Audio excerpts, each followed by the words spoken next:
We're the Harlem Globetrotters. And you're watching Open Access.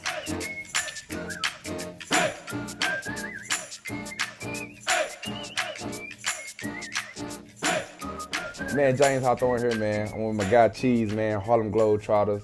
I'm here to interview him, man, just to pick his brain a little bit. So, man, how long have you been a Globetrotter? Man, I've been a Globetrotter for 10 years now. I started 2010 after I graduated from college. Okay. Came right to the Harlem Globetrotters. Okay, and where do you go to college, bro? I went to Ball State University in little old Muncie, Indiana. We call it Funcy. But it was definitely trials and tribulations. I mean, you're an athlete, so you know, for sure, you know what we go through. But I'm happy to be here today. Everybody's story is different. For sure. I think, with me personally, I was a diamond in the rough. I knew a friend who knew a friend that got me a trial for the Harlem Globetrotters, and from there, like I tell everybody, it's about being ready for your opportunities. Facts. Just prepping as much as you can, practicing and being ready, man. I showcase my skills.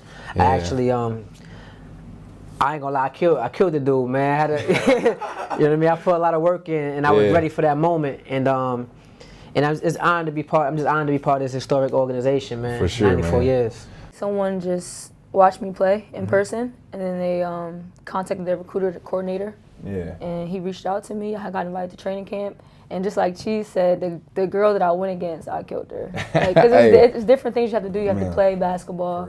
You have to take the 4-point shot, which is 30 feet from the basket.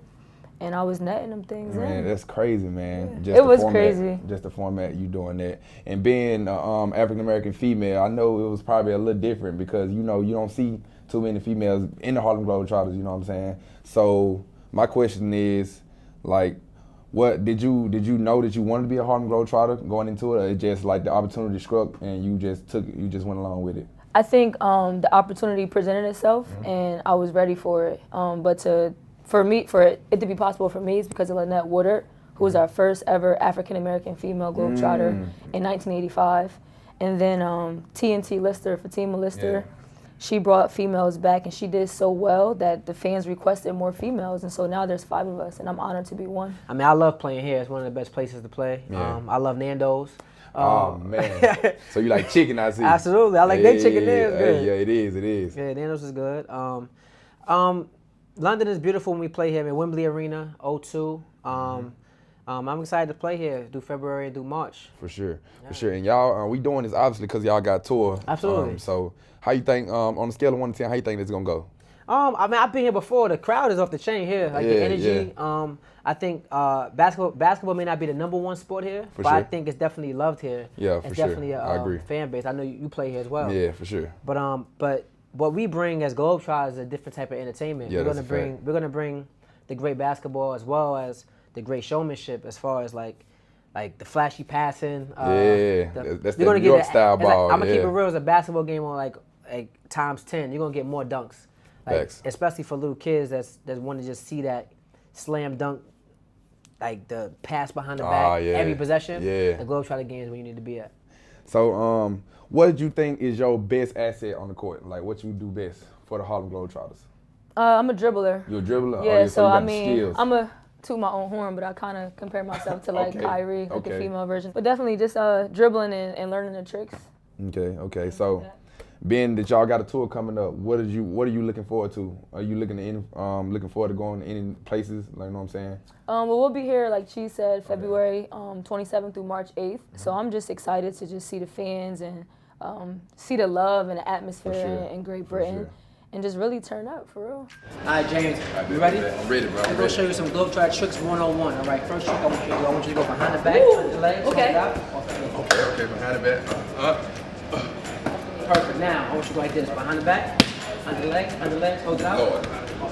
Lord. You got it, behind the back. Okay, behind the back. Under the legs, punch it. All right, perfect. Now I want you to go behind the back, under the legs.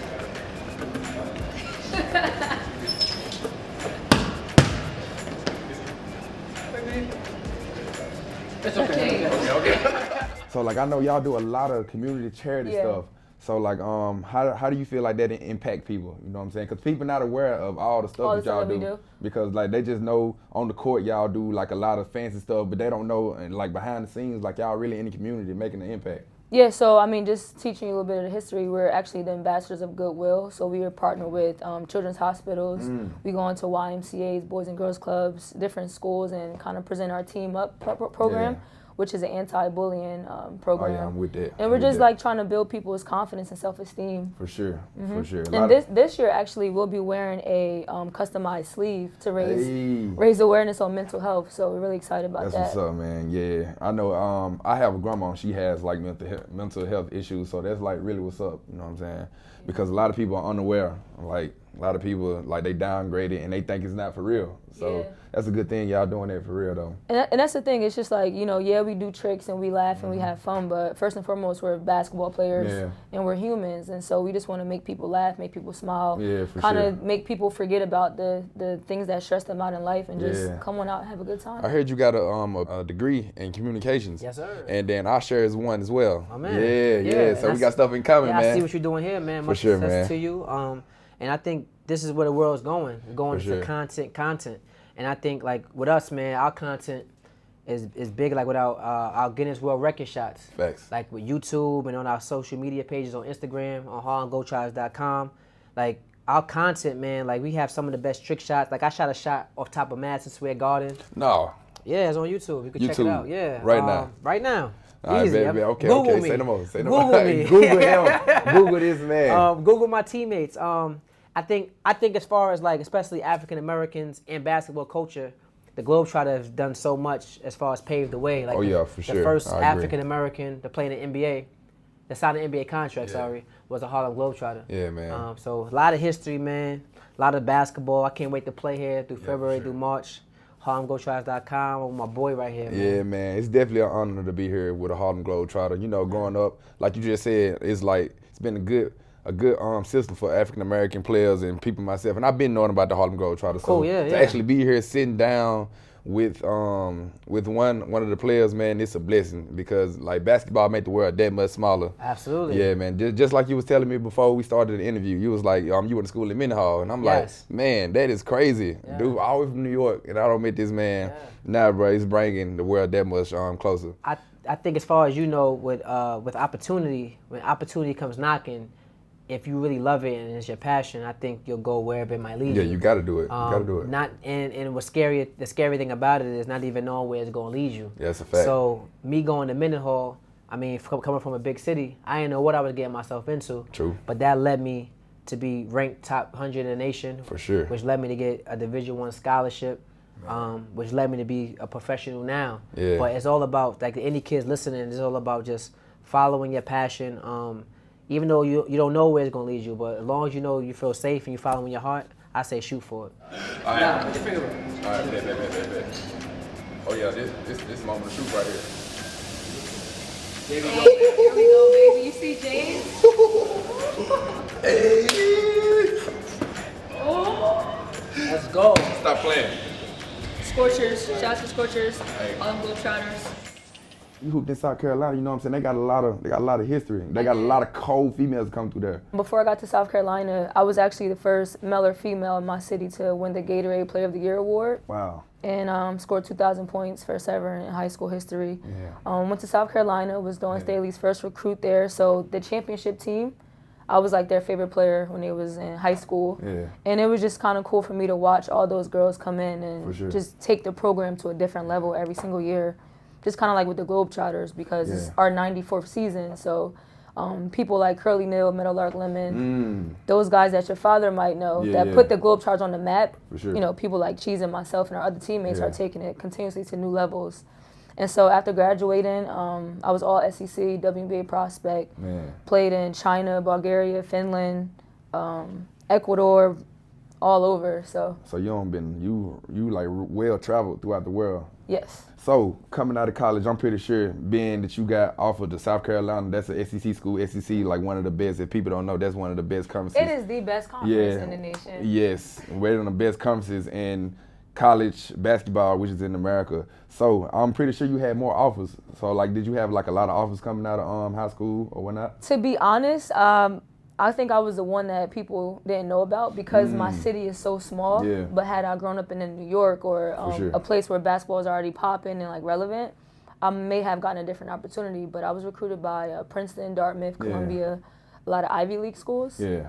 And then so when I got to South Carolina, everyone's like, who is this girl from Trenton, New Jersey that's 5'7", that's killing everybody? Yeah. And so I tell, if any kids are listening, it's just like, doesn't matter where you're from, heart over height, and it's all about just being fearless and confident. That's a fact. Like, you can't teach those things. You can't. And a lot of young kids take it for granted. They just see all the glitz and glamour about, you know what I'm saying, people making it, but they don't see the background story, because a lot of people, like fathers like us, we like had to go through some stuff, you know what I'm saying? And it's not pretty at times, so you gotta. I mean, that's the thing. I know you know too. Like, we go through it and we still grow through it, but facts. It's, you know, taking it one day at a time. Got to. One day at a time. Man, I also heard, man, you a record breaker. What? I mean, I hold a couple records. Yeah. Can you give me your accolades, please, sir? I hold one of the best records as far as most 3-pointers in a minute. And how many was that? It was 19. Wow, in a minute? In a minute. It was me and my teammate, Anthony Atkinson. What made it tricky was I couldn't shoot my shot. If we shooting together, I can't shoot my shot until you make your shot. So it's like back and forth, right. back and forth. So it's really, you got to hope your teammates on fire as well as you. But be Kevin Durant, Dirk Nowitzki. That's my Guinness World Record. And another one I hold is actually just got beaten. I got to beat it again. But it was 10 in a minute. So James's rookie season here. Yeah. But he's picked up a few English phrases. Do you know any English phrases? I know cheers, mate. Cheerio. Cheers, mate. This is rubbish. It's rubbish. Yep. Rubbish. And Harry Potter, baby. I'm a big fan. I love it here. Great Britain, baby. Hold it down. We the governors. Hello, governors.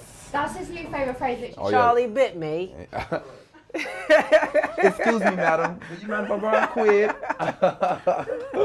quick? So last question. So where the switch come from? Who coined that name? Did you give yourself a nickname, or it just like it's already been set in stone? I think I earned it at training camp.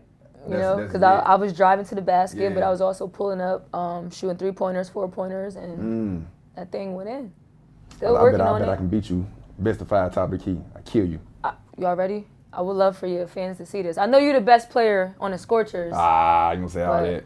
You know one of the best players. Okay, there you go. We're definitely gonna have this shootout though. Oh yeah, we can do that. Y'all gotta teach me something for y'all going stuff. Yeah. Here with Swish, we did the thing. My guy James. Harlem Globetrotters. Hey, y'all go look at them. They got great content. They great people, as y'all just saw. So yeah, do that. HarlemGlobetrotters.com.